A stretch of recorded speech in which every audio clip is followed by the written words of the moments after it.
मैं बिल्कुल एक्सेप्ट करती हूँ इस बात को कि बहुत ज़्यादा सारा टाइम्स ऐसा होता है कि एक लड़की कंप्लेन ही नहीं कर पाती, उसकी बात आगे तक के ही नहीं पहुँच पा रही है, तो उसका निवारण कैसे हो।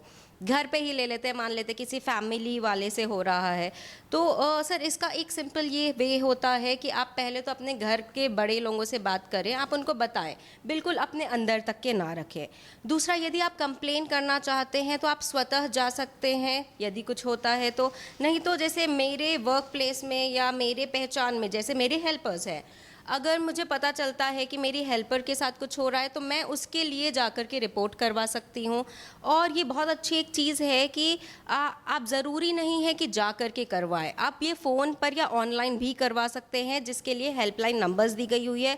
इवन विमेन सेफ्टी के लिए 1091 है, जिसमें आप कॉल करके आप एटलीस्ट इन्फॉर्म तो कर दीजिए। कई बार ऐसा होता है, जैसे एक अभी मेरे पास ही केस आया था कि बहुत ही यंग बच्ची थी, वो घर में अपने रात को सोई हुई थी और विंडो खोल के कोई उसको टच करने लगा आदमी। ये आप सोचिए कितनी छोटी सी चीज़ है, परंतु उस बच्ची के अंदर बहुत ही अंदर, क्योंकि वो बचपन में हुआ है, तो that is going to create a very big bad damage on her mind, on her soul for very long time. But that girl was so strong, I really liked it. उसका नाम कभी जीवन में कहीं शायद किसी को पता भी नहीं चलेगा कि ऐसा कुछ हुआ, परंतु she got justice. Why? Only because she took her stand, she filed a complaint, her name will be anonymous, it will be completely kept confidential, and we take care of accused this way. So मुझे ऐसा लगता है that अगर कभी भी कुछ हो रहा है तो you need to speak up for yourself. If you will not, then it will never be solved. Also make sure, because लड़कियां ऐसी होती हैं कि अपने पेरेंट्स से, अपनी मदर से ज़्यादा क्लोज होती हैं, तो आप अब दिस इज़ 21st सेंचुरी, आप इतना पढ़ चुकी हैं, आप इतनी आगे बढ़ चुकी हैं, you can speak it up little, maybe to your family, to the committee, समाज में। और अगर कुछ ज़्यादा है तो बिल्कुल मेरे हिसाब से तो आपको FIR या कंप्लेंट करनी ही चाहिए। क्योंकि मैं वकील हूँ, मैं कोर्ट जाती हूँ, और मुझे ऐसा लगा कि मैं शायद ब्लेस्ड भी थी, हमारी एजुकेशन पे हमें बचपन में काफ़ी कुछ सिखाया गया। सर ने जैसे बात कही अभी, मेरे हिसाब से ये आपको बेसिक स्कूल लेवल पे आपको सिखाना चाहिए कि there should be some equality, good touch, bad touch. And sir second चीज़, of course laws should be very strict. जब तक कि इंसान के अंदर यदि डर नहीं रहेगा तब तक कि रुकेगा नहीं। तो जैसे कि आप देखेंगे कि अभी जो नए एक्ट्स आए हैं उसमें काफ़ी पनिशमेंट्स बढ़ा दी गई हैं। ऑल्सो देखा गया था कि लोग कंसेंट का मतलब भी नहीं समझते थे। तो मुझे ऐसा लगता है कि सबसे पहले तो एजुकेशन में आपको सिखाना चाहिए।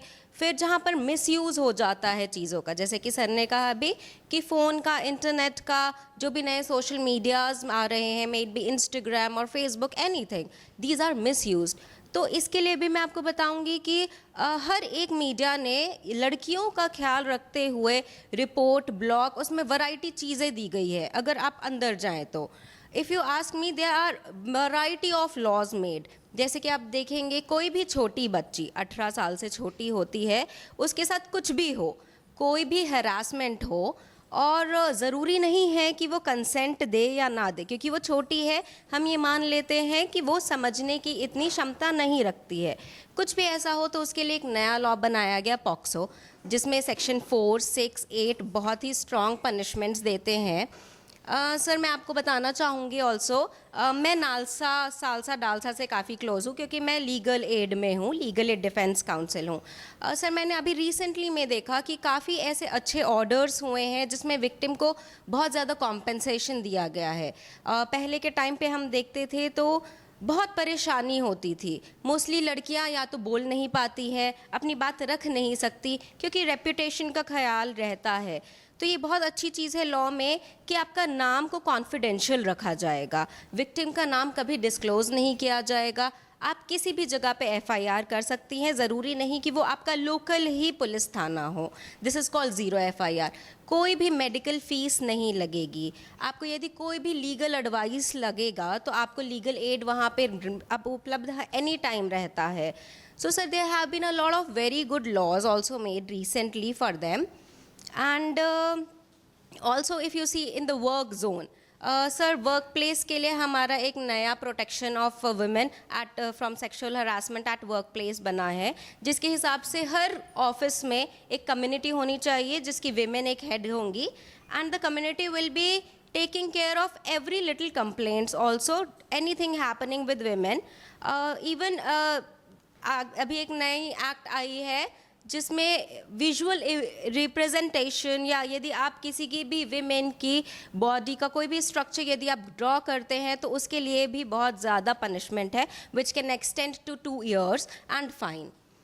यदि कोई भी ऐसा मेडिकल हेल्प लगता है तो जो सामने अक्यूज को पनिशमेंट मिलता है उसमें the fine has to take care of the medical service, so that will be done by the victim.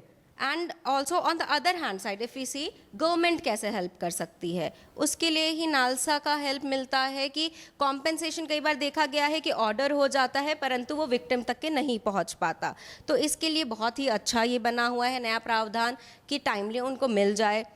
And also if you will see, there are times when a woman needs protection चाहिए, आपको mental support चाहिए, तो उसके लिए अलग से services provide की गई है which has been already been provided.